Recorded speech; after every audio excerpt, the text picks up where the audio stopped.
Okay. Hi. I'm Alix Gibson. I'm the District Director for DCF Family Services. I've worked for DCF, just to give you a little background, I've worked for DCF for about 18 years. I've been a direct service worker, I've been a supervisor, and I've been the director for the last 8 years. So this is something that I'm excited to do. I think this is a big part of my job, is really to talk to people in the community about really what do we do, because there's a lot of people think they know what we do, and there's so much to it.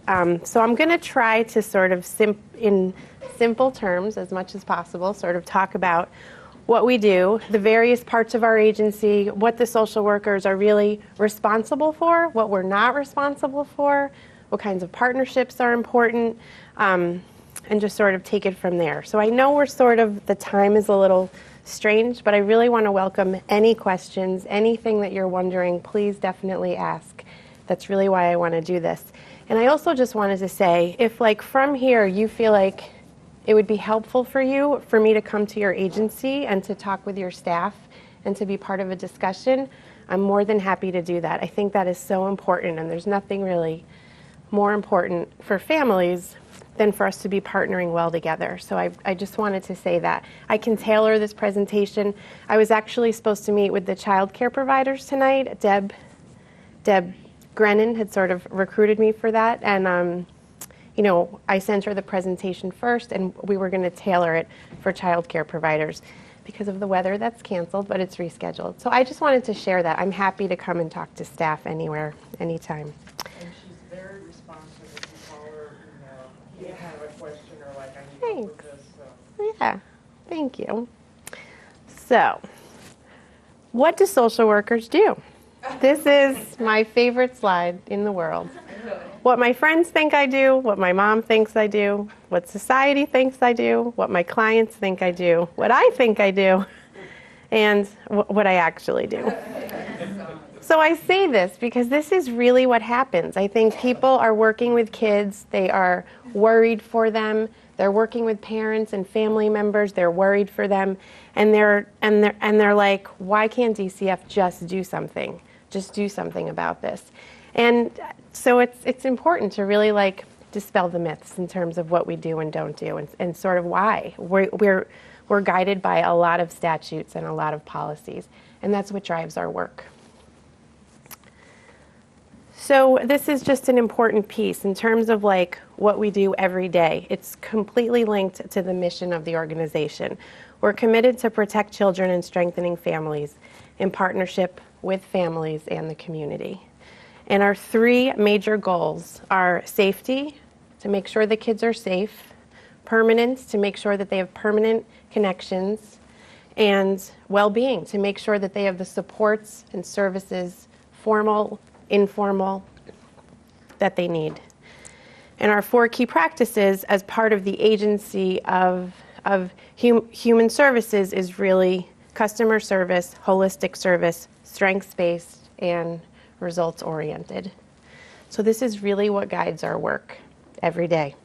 And what our staff talk about is every conversation that a worker is having with a family, with a child, with a community partner is really supposed to be focused on these things.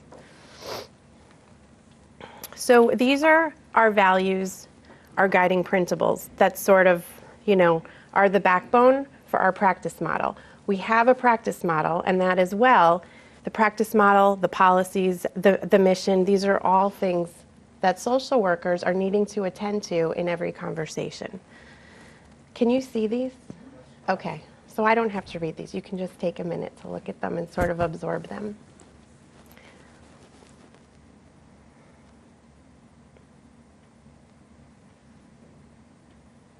I love the second one in that it's strength-based, because it, risk and safety.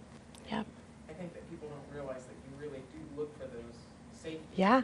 Because that's the most important piece. Exactly.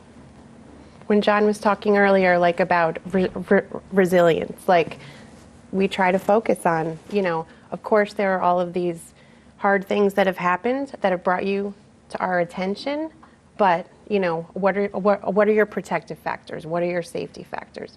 What are your resiliency factors? What are your connections? What are your networks? We're constantly trying to bring that in with families to make sure that we can take the risks, take the danger, but then utilize all that you have internally, externally to help move forward.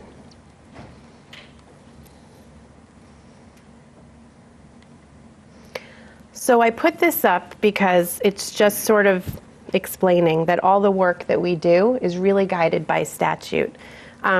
Title 33, as you can see, the human services chapters, those are really, they're very specific. They tell us the types of reports we can accept, the types we can't accept, the types of case types we can have, when can we intervene with families, when can't we intervene with families, when we do, what are the obligations we have, and these are all guided towards safety, permanence, well-being. And I know Joe is going to send this out, so these links are part of the, if you're interested, you can click on these links and it'll highlight for you all the details. So our main functions, we have a centralized intake system where people call and they make reports when they're concerned for a child's safety. Those are through our centralized intake team, which is based in Williston right now, and it's a 24-hour, 7 days a week program. And that's statewide, right? That is from statewide. Yep, exactly. So it's an 800 number. You can call from Brattleboro, you can call from St. Albans. You'll get the same intake workers and the same supervisors. And that's changed over time. We used to have those based in the 12 district offices.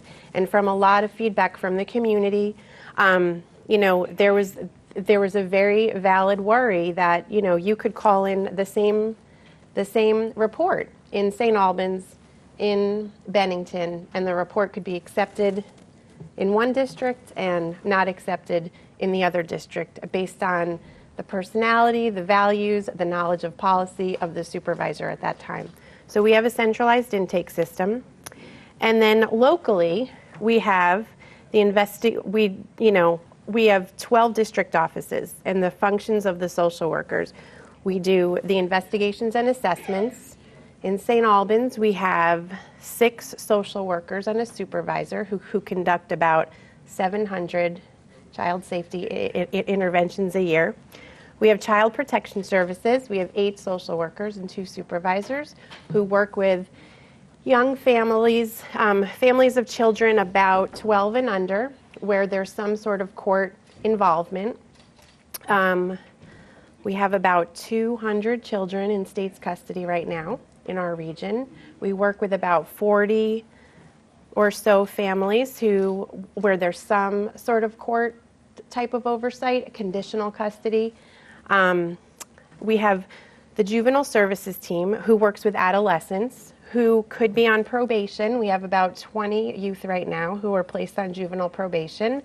And then we have another 50 or 60 or so who are placed in DCF custody because they're either considered unmanageable, beyond the control of their parents, or they've broken the law and their safety and community safety can't be maintained in their parents' custody. And then we also have adoption services. So, our first goal is to place children back at home, to preserve them at home. If that can't happen, to place them back at home. And if that can't happen, we're also charged with permanence, whether that be through some sort of a permanent guardianship situation or through adoption. So this is just sort of outlining there are a lot of mandated reporters. Anyone who works with a vulnerable population, essentially, is a mandated reporter. More mandated reporters. So according to Vermont law, a report will be accepted if a person responsible for a child's welfare has harmed a child, and it could be by, physical injury, neglect, medical neglect, emotional maltreatment, or abandonment. Or if a person has who is responsible for a child's welfare has placed them at risk of harm. And a lot of times that really has to do with supervision of a child in relation to their age and stage of development. The majority of those are related to parents who are struggling with substance abuse issues at this time. And then Vermont is unique in that we also accept reports where anyone, it doesn't have to be someone who's responsible for that child, has placed the child at risk of sexual abuse or has sexually abused a child. So in other states, that's completely handled through the criminal division, through, law enforcement. In Vermont, we also, as a child protection agency, we partner on those cases closely with folks from law enforcement because of the value and belief that if a child has been sexually abused, they're also going to need supports and services as well. So our job is to make sure that they're connected to those. So this is the process. If you believe that a child's been harmed, there's an 800 number to call. It's open 24/7. You would call, you would give as much specific detail as you could about the harm that you believe has happened, and we really need as much detailed information as possible in terms of like if there are siblings, if there's a partner in the home, the address, the phone number, if you have any information about if they have dogs, if they have other pets, if there's anybody violent in the home.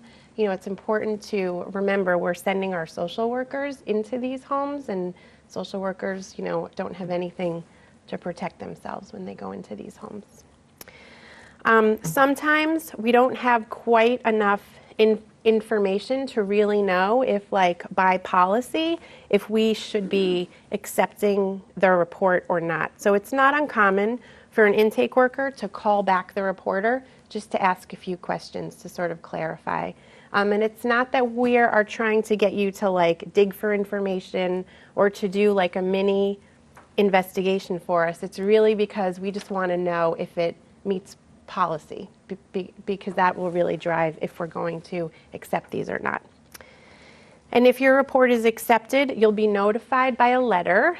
And sometimes the intake worker will call you just to clarify some information. And the social worker who is assigned will follow up with the family and start to conduct their process. Just in terms of Hipaa, it's important to know that you are legally allowed to disclose protected health information if you believe that there's been some sort of abuse or neglect. You are covered. The law says so. So it's important to know that. A lot of people don't call because they don't know that they can do that. Confidentiality. So if you have made a report, we don't divulge the name of the reporter. The only time that we do is if you tell us that it's okay. If the report that you made leads to a court hearing, in the affidavit, when a social worker writes an affidavit to submit to the state's attorney, who then gives it to a judge who decides what should happen next, it's not uncommon for a social worker to put the name of the reporter in the report. And that's because, when you think of what's at stake, if we put it in anonymously, a parent really doesn't have as much of, the information they need to defend themselves. And so it's important to have as much detail as possible. If the court finds probable cause that the report wasn't made in good faith, they could order DCF to divulge it. In the 18 years I've been here, I've never seen that happen, but it can legally. And if a parent is substantiated for some type of abuse or neglect, they can have the investigation reviewed. And if it's reviewed, we give them redacted documents. And so it doesn't have the identifying information of the reporter, but sometimes the content can be very revealing. For example, if it's like, you called because when like little Johnny came to 3rd grade science class and he talked about this, then like the content of the report could be sort of revealing unintentionally. So we'll redact as much as we can to protect your safety if that's a concern, but sometimes parents figure this out, and it's truly their first question. I mean, when I was an investigator, that was always parents' first questions. They wanted to know who called, because it's a huge source of stress for them. So what happens next? When a case is assigned to a social worker first contacts the parent. If it's an investigation, we have the right to go out and to interview a child one time without parental permission.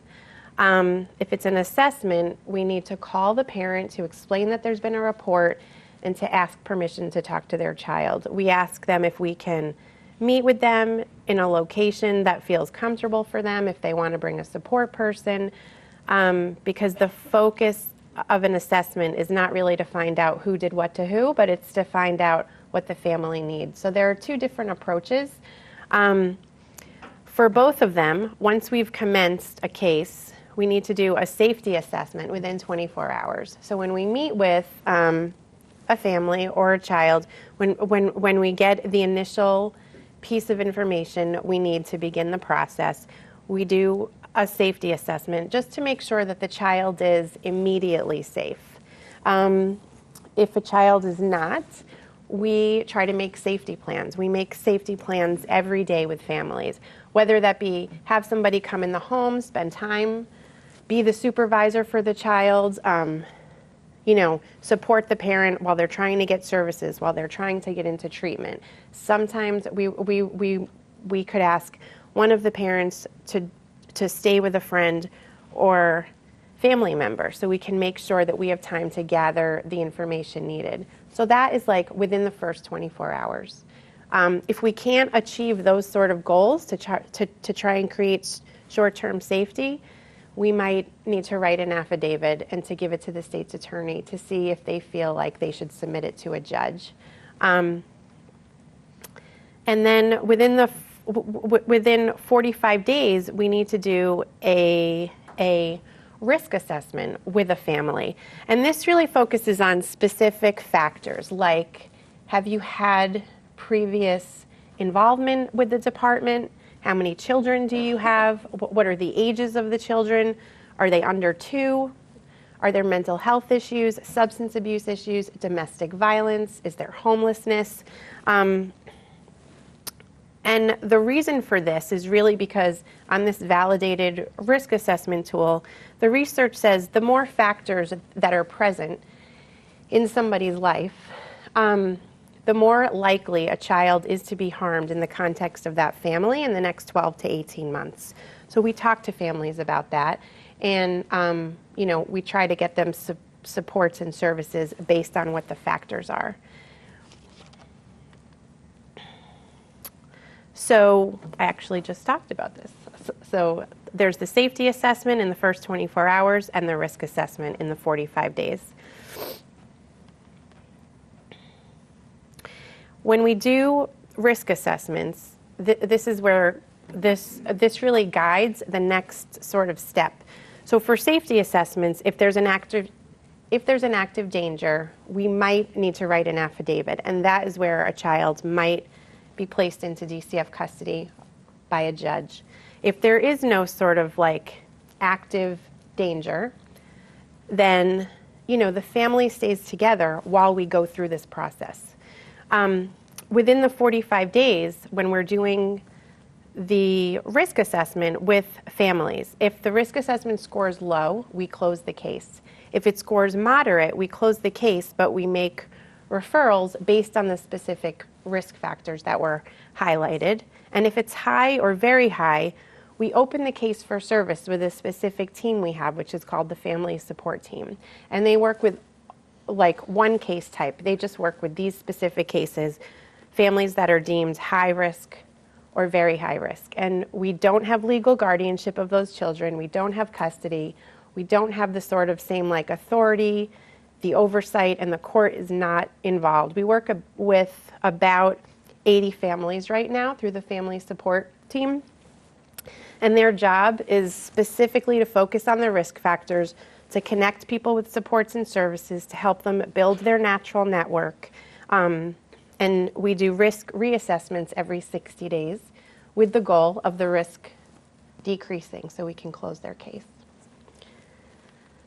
So this is the flow chart, which you'll have in the PowerPoint. It's just sort of what happens, what I just described through the front end process, through the investigation and assessment process. So I just talked a little bit about this. So the different types of work we do with families are when kids are placed in DCF custody, we're the legal, we're the responsible party, we're their custodians.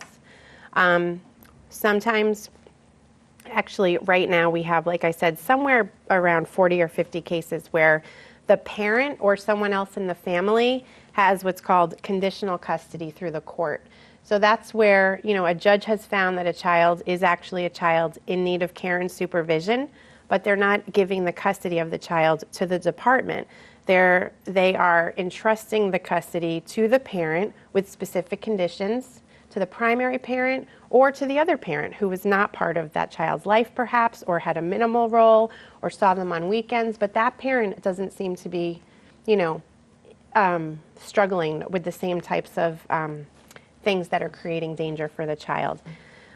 Or in probably half of our cases, a lot of grandparents have custody of their children. They have conditional custody of their children.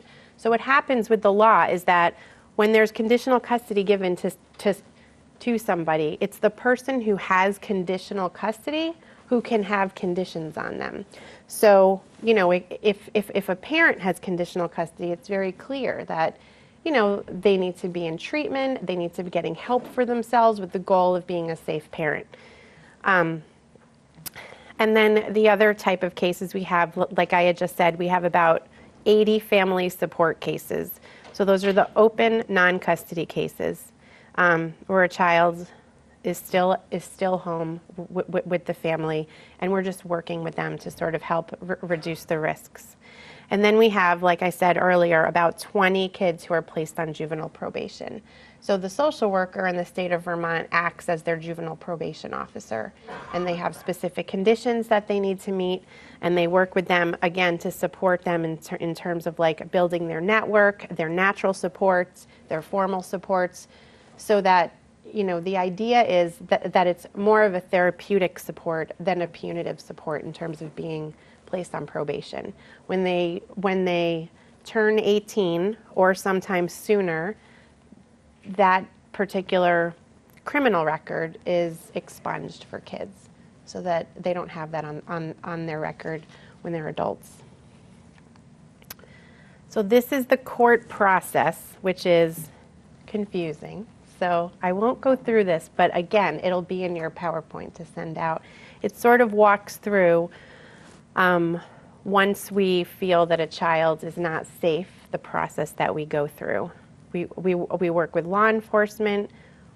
We will write an affidavit. We give it to the state's attorney. They give it to the judge. The judge reviews it, and a judge decides if a child is placed in DCF custody. A social worker cannot decide that and can't take a child from somebody's home if we don't have a court order. It's really important to know because a lot of people say, DCF took my kid. There's a lot to that. There are a lot of checks and balances along the way before that can happen.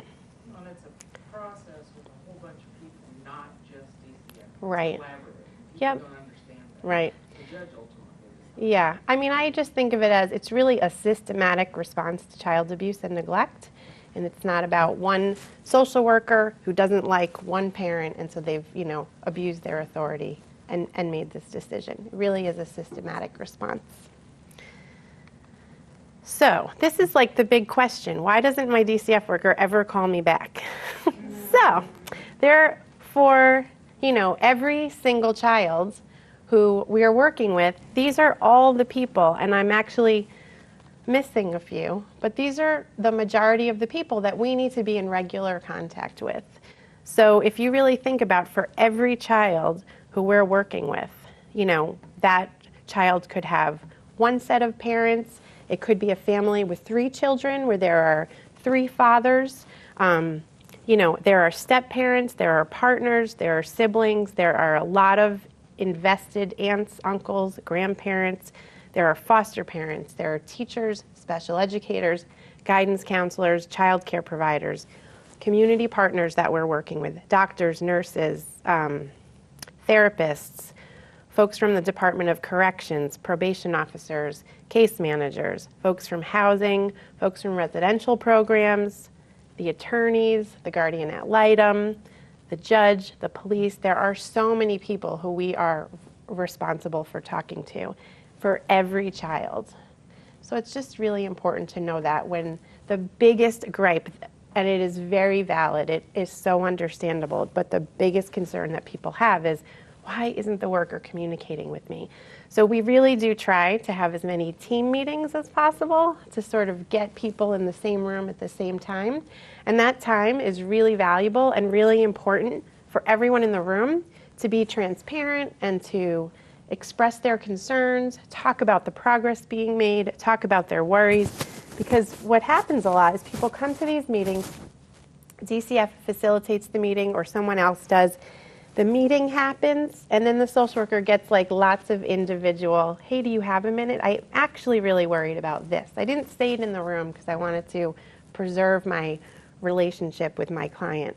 But what happens is then the social worker is sort of doing all this fragmented work, and they're not, instead of having a really like holistic approach to working with a family. So when you're working with families, or if you're supervising folks that are working with families, it's just really helpful to have this context. So when we're working with folks, we will ask the family to sign releases so that we can work with you closely and transparently to ensure safety, permanence, and well-being. It's not uncommon for us to ask to do joint home visits together. We do joint home visits with a lot of folks right now. We also go to a lot of people's appointments. Like, so if someone has a therapy appointment at the Howard Center or at BART, or if they have a reach-up appointment, or they're going to WIC, we'll ask if we can sit in on those so we can partner together so that there's transparency and so that we can help a family get what they need in a more holistic way. And, I think it's just important to know that, like I said earlier, every conversation that a social worker has with a family is sort of very focused towards, achieving safety, permanence, and well-being. So we might be talking about housing here, or special education here, or like trying to fund something here, but it's really so we can achieve those 3 goals. And the most important thing is that, a family knows that their team has a strong partnership together. We need all of you so badly to do this work well. Child safety is not just a DCF responsibility. And, it's just, there's the most successful cases are when the teams are working really well together. No doubt about that. So this is our practice model. It really just sort of speaks to all the different ways in which we do our work. We use danger and safety assessments, risk assessments, youth assessments.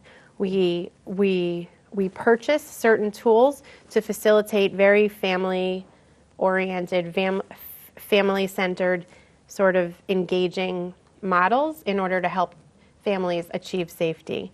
So we have family safety planning meetings. We're trained in solution-focused work. We have someone who comes up and does consults with us using the motivational interviewing framework. We have family group conferencing, which is really a sort of, it's a model for like having a family come together to talk about the concerns, to talk about their strengths, to bring as many support people as they can to the table so they can be a part of creating the solutions, with the end goal of us being out of their lives, which would mean that their kids are safe. We have a family time coaching model. So when parents are visiting with their kids, that we have someone who does family time coaching. We have a lot of people who do that at this point. And it's really to support their strengths, to create goals with families for their time with kids so they can make the progress needed to get their children back. So we use the assessments. We have very family-focused processes, and we have a lot of policies and statute that specifically guide our work. And sort of all of that linked together is what creates our practice model. So these are the tools for engagement that we use. Family safety planning. We have another meeting called the 3 W's, which really focuses on what's working well, what are we worried about, what do we do next. And we try to have as many meetings as we can with that specific model. We have family group conferencing that I just described. We have shared parenting meetings. So when a child comes into custody, within 5 days, we have the parent, the previous caregiver before custody, so the parent, and the current caregiver, the foster parents or the kinship parents. We have them meet together, and we facilitate a discussion, and we try to have those meetings monthly from that point forward, because all the research says that the more connected a parent and foster parent are, the better the outcomes for that child. We do family time coaching, motivational interviewing. We do a lot of teaming. So the social workers do a lot of things in pairs. We do a lot of case staffing. So the social workers have the support they need to make good decisions, and they partner with all of the agencies in our region. And we have something else called family finding, where we do genograms with families, or like family trees, and we try to find out sort of who is a part of the family's network, who is in their family that we can reach out to offer support for families, for children, if we need to find placements. And we have both sort of formal tools that are on the computer to help find family, but really the primary tool that we use is really just having a conversation and to constantly grow the family tree with families.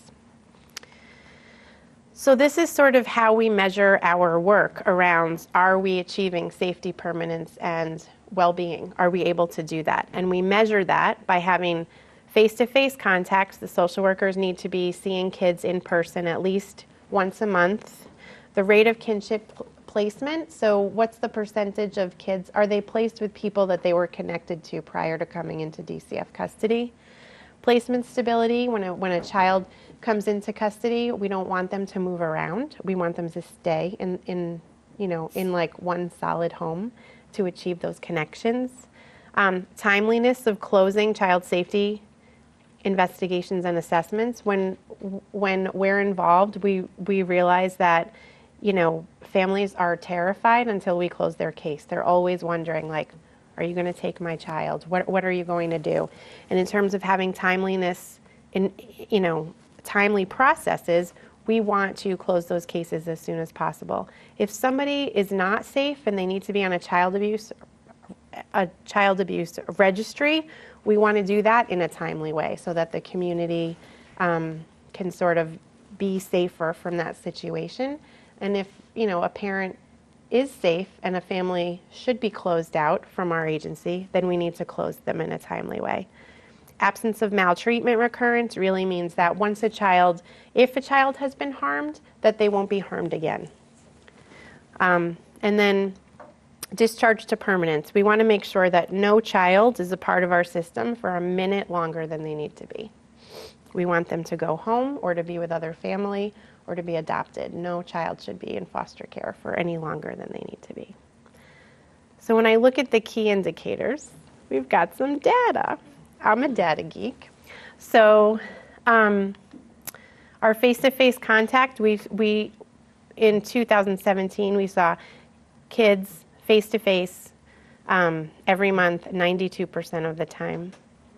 In December, we saw 95% of kids, which was really great because we have 200 kids in custody, and it's a lot for social workers to make sure that they're getting out there and having meaningful contact. Our goal is 100%. Placement with kin. Right now we have 25% of kids placed with family. We used to have much higher amount. We used to have 44. That was pretty steady, 35 to 40%. And I think that what's changed is we have double the amount of kids placed in conditional custody instead of our custody right now. So people are placed with family. And when they're coming into DCF custody, I think we've tried to vet a lot of other family members that we're not able to license because of their background. Placement stability, 70% of kids are like achieving placement stability, which essentially means that they've been in 2 or fewer placements since coming into custody. So that's something that we want to increase and we want to make better. It means that we have to make the right placement matches when they first come into custody. And sometimes that doesn't happen for a multitude of reasons. It could be that somebody came into custody, we place them in a foster home, and then 6 months later, family comes forward and says, I want to be considered for this. And so we'll move the child to a family member. Sometimes we place them with family members up front, and that's turned out to not be a safe situation. So we need to move the child to another home. Sometimes the behaviors of the child can be really, really challenging, and a foster parent just can't manage that in their home. So there are lots of reasons why kids are moving, but it's something that we're constantly looking at. Timely closures, we have a lot of work to do in that area. We have 36.8% of cases are closed in a timely way, and that's because of the workload. The social workers have an average of 700 investigations to do a year. There are only 6 social workers, and those are really complicated cases. So, safety from repeat maltreatment. It says there that it's 89%, but I actually drilled the data and spoke to our central office, and what they are measuring is not if a child's been harmed again. It's actually if another report has been made within 6 months of a child being harmed. So that doesn't really tell us that a child has been hurt. It just is telling us that someone else has called in a report. It doesn't matter if the report was accepted or not accepted. It doesn't matter if it met policy requirements. So we're working on changing this particular measure. In discharge to permanence, we have 100% of that, which essentially means that a child is achieving permanence, whether it be through reunification or permanent guardianship or adoption in a timely way. This is around sort of how long youth are placed on juvenile probation, because we're trying to make sure that they're on probation for about a year or less.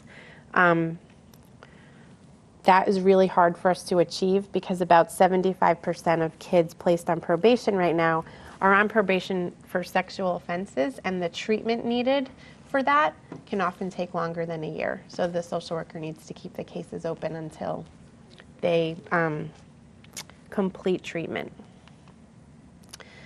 Right now, our average caseload per worker, and this is families, not children, is about 15 or 16 families per worker. The national standard is 12, and it doesn't count children. So all of the social workers on our CPS team, where there's children who are placed in DCF custody, they're working with about 25 children on their caseload each. So it's a challenge that we're still trying to figure out. And this is just to make sure that, like, the culture, the part of our office is really to ensure that social workers are getting timely feedback, ongoing feedback, timely performance evaluations to make sure that they're doing the work that they're charged to do the way that we expect them to do it, which is really about, engaging families for change. And so all of the tenets of a performance evaluation are really geared towards that. So that's something that we're really committed to doing, and we do well. So this is the last part of the presentation. I know I'm going over. Sorry.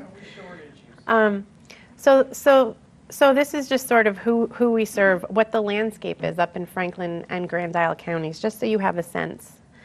So we had 2,327 reports made, to our region in 2017, and 657 were accepted. The year before it was 700, the year before a little more than that. So it sort of ebbs and flows. So we accept probably 30% of the reports that are made in our region. These are the families served by our division. So I don't have I'm not sure, I can't remember exactly how many families this is right now, but this is how it's broken down. So I think when I think back to when I gathered this, it's somewhere, we're serving around 250 families right now. So as you can see, there's 16% of them. Somebody else has conditional custody of those children.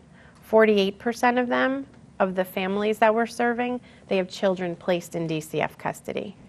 28% of them are being served by the family support team. Those are the non-custody cases.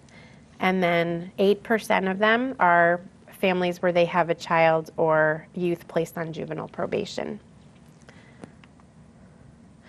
So for the kids in DCF custody, 81% of them are called CHINS Bs, which means that they were without proper parental care and supervision. That's the court's language. 7% of them are children who are beyond the control of their parents, or they're called unmanageable. I can't stand that term, but that's the term in the court process. And then 12% of them are considered to be delinquents in custody, which means that they were on juvenile probation, they broke the law, and their safety couldn't be maintained in their parents' custody. So they're placed in the custody of the department. So we have 21 youth placed on probation right now. There are about 123 placed on probation statewide. So between Franklin and Grand Isle County and Chittenden County, we sort of hold the bulk of the kids placed on juvenile probation. Other districts might have like 2 or 3 kids placed on probation, but because we have a higher number, we have one worker who's dedicated to that specific population, so we can focus and prioritize those kids. So the day I pulled this, we had 197 kids in DCF custody. So it's 45% are female and 55% are male. The age ranges, about 29% are between birth to 5. 27% are between 6 and 11 years old. 43% between the ages of 12 and 17. And we have a tiny population of people who've turned 18 and who've signed an agreement to be involved with us post aging out of our system. So the reasons for discharge. People always think that we sort of take kids into custody and get them adopted, but that's not the truth. So we have 38% of kids in 2017 were reunified with their primary parent. 15% of those were placed with their other parent, not the home that they were removed from, but they were placed back with their other parent safely. 7% were placed in the permanent guardianship of someone else in their family. 6% aged out of our system, unfortunately, with no permanent situation. And 43% of them were adopted. Is this statewide data or St. Albans? Just for St. Albans. Yep. I have the data that sort of compares that. If you ever want it, I can get it to you. And that's it. Yeah.